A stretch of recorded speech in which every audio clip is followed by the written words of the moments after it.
Manas भजरे गुरुचरणं दुस्तर भवसागरतरणं Manas भजरे गुरुचरणं दुस्तर भवसागरतरणं.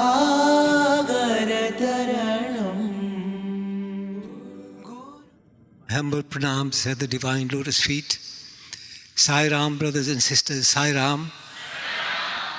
It's such a pleasure to be here and to see you all glowing and happy. Well, the topic is why fear when I'm here? This topic can be looked at in a number of ways. We know that in the Upanishad, the Bhagavad Gita, each shloka has very deep meaning. There is the literal meaning and there is an implied meaning. So this is a shloka. It looks like a question, why fear? But it is also a promise, and it is also a declaration, and it is a guidance, and it is a challenge. And at the same time, it is a mantra that is exceedingly powerful.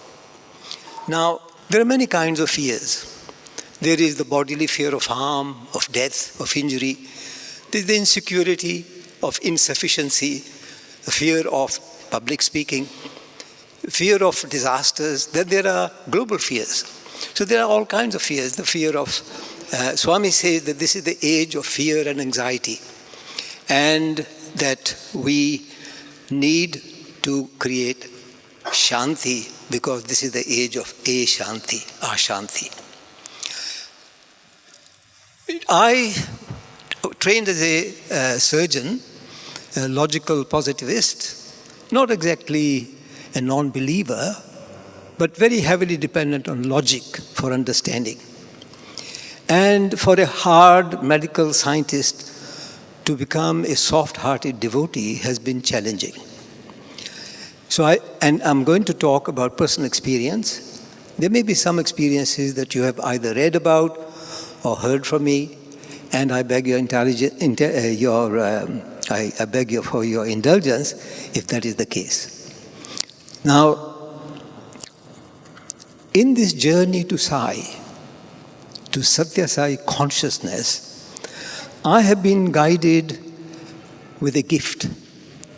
Now, Swami gives all kinds of tools for spiritual advancement. He gives rings, he gives earrings, he gives chains, he gives watches, he gives blessings of all sorts. And in my case, he gave a crystal Shivlingam. And I want to share the story of this in 1987. We came to Swami in 1987. When I came to Swami, I had come from a background of Mahayana Buddhism. And in that tradition, there are very powerful meditations on death and dying. And those meditations are for the discovery that we are not the body, but that we are a soul in transit towards eternity. So I was steeped in these practices when we came to Swami. And Swami obliged me with really vivid, powerful experiences, both in the dreams and in the real physical world. So let me share with you some of these experiences. At the dream level, he started to give me a number of dreams, one after the other. My meditation became more powerful. Experience of death and dying became very real. And then I'll share one of these dreams. In that dream, we were standing as a family, our daughter, son, Tessie, and my wife, myself, and he gives Pad Namaskar to all three of them. When I tried to take Pad Namaskar, he said, no, your karma is finished. Right? So that was a bit of a jolt, that he wouldn't allow me to do Pad Namaskar because the karma is finished. That means that my life is coming to an end. And then he gave an experience which was real in the physical world. I saw accidents where I could not help the victims because I was not able to access them. As a surgeon, I felt powerless. A couple of women died in my hands on the roadside. I was unable to help.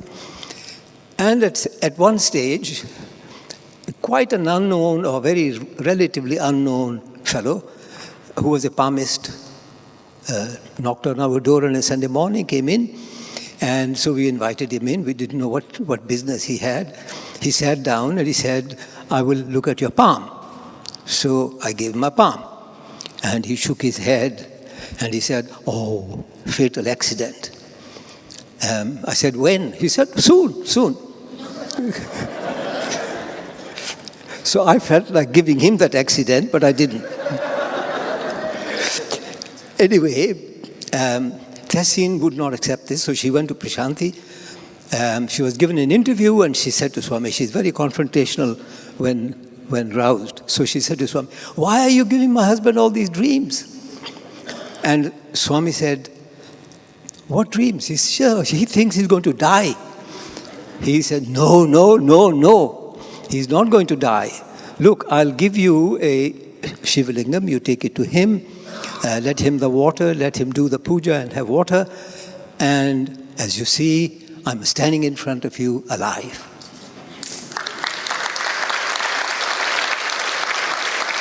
Now, that is a boon, that's a tremendous gift.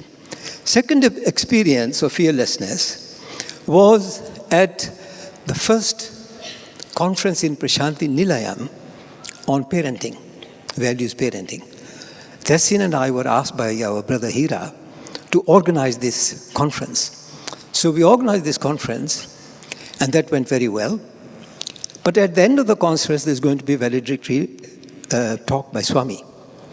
Now, Brother Bishu was saying that there is Bhaya and there is Bhakti. And in my case, my fear of Swami, a scientist, very doubtful, coming to see this magnificent individual who could do anything. So very full of fear, of, awe, really, of Swami. So on the last day, Brother Artong Jumsai came to me and he said, "You're going to talk in front of Swami, 2 hours notice." And he said, "You're going to talk about the conference." And my heart sank. I'm going to speak in front of Swami. What am I going to say? And he said this. He said, "Don't think he speaks through you." He said, "I thought he speaks through," that's what he said. He said, "I once thought that he speaks through me. I did not prepare anything. I went up, stood on the podium, opened my mouth, nothing happened." So he said, "Don't do that. Get a script." So I wrote a script. And we went to the hot day. Remember, sweating, heart palpitating, waiting for Swami. Then Swami comes up. My heart rate goes up several notches up. My blood pressure goes up. I'm hearing my heart in the ears. I sit down, and Swami says to Sri Indulal Shah, he says, "What is the program?" So Indulal Shah points at me and he says, "Swami, before your valedictory address, he's going to talk." And I wanted to disappear into the ground at that moment. And Swami looked at me and he said, "Him?" And would you believe it? When his eyes met mine, the fear completely disappeared. I felt so confident. It was magical, absolutely magical. And I thought, wow, this power is great. And I was able to do the address without any problem, and Swami was happy, I was happy. Now, what is the attitude to have towards our master, towards God, towards Swami? And this is the story of our daughter. She was 13 years old at the time in a private school, and the school had organized a skiing retreat. So she went there. She had never skied in her life. She went up there, and the first day she was falling about and very unhappy. And she had been given at an interview a chain by Swami with a pendant. So she held the pendant that night, and said to Swami, Swami, please help, I'm calling you, you're not helping. So that night she had a dream, and I had a dream about her. She had a dream that Swami came to her dream and she said, look, I'm falling about, I want your help. Swami said, call me from your heart. Whenever you are afraid, call me from your heart. So she remembered this. The next morning, she was more confident. Instead of cross-country skiing, she went downhill skiing. She had never skied before. So soon she lost the stick. And she was sliding down very fast, gaining momentum, hitting a tree. And suddenly, from somewhere, from nowhere, someone came and pushed her down. So she rolled in the snow, unharmed. Shaken, stirred, but unharmed. And so she looked around, and nobody was there. So, no one is here. Now he is here. And her attitude was of total sincerity, of really having that in the heart. Now, there are many stories, and the time is very, very short. It says the time is finished, so I'll just wind up very quickly. At another episode, the evidence of protection came before the test. And I was preparing to go to the hospital in the morning, and a streak of vibhuti mixed with fresh kumkum and sandal paste appeared on my forehead from the nose right up to the very vertex. And I was astonished. I asked Sri Ramanathan, who was the central coordinator at the time, what does it mean? He said, it's protection. 2 days later, I fell. I fractured both my elbows and my right wrist and my right shoulder. That was protection that Swami had given before. But that, having both elbows broken, I was able to reflect for a few weeks because I was even unable to wipe my nose or eat or clean myself or have a shower. And that changed me, that transformed me. Then I decided to dedicate my life entirely to Swami's work. From that moment on, that was my transformation. Finally, I'll give you one very short story, and that is Swami's omnipresence. Some of you may remember our first education conference in Canberra. At that conference, we had a closing address, and I was giving this closing address, and somebody took pictures. Chris took some pictures. And when he took the pictures, he developed the pictures. In those days, we didn't have these cameras. In the picture, Swami was standing behind me. Now, this really blew my mind, that not only is he there at a consciousness level, but he's also there at physical level. So, there are other stories that perhaps there will be another occasion to share. But one time I felt sick, and we went to Prashanti. Swami said, what do you do? So I said, I'm a doctor. He smiled. He said, doctor most of the time, but sick sometimes. And he gave me some vibhuti for that. Okay, so winding up, why fear I'm here? It's a question. It's a direction. It is a reassurance. It is a promise. It is a challenge. And it is a mantra. If we can visualize Swami helping us. मैं यहाँ पे हूँ, घबराओ मत, मैं जो हूँ. This is a Bollywood movie called मैं जो हूँ. I am here.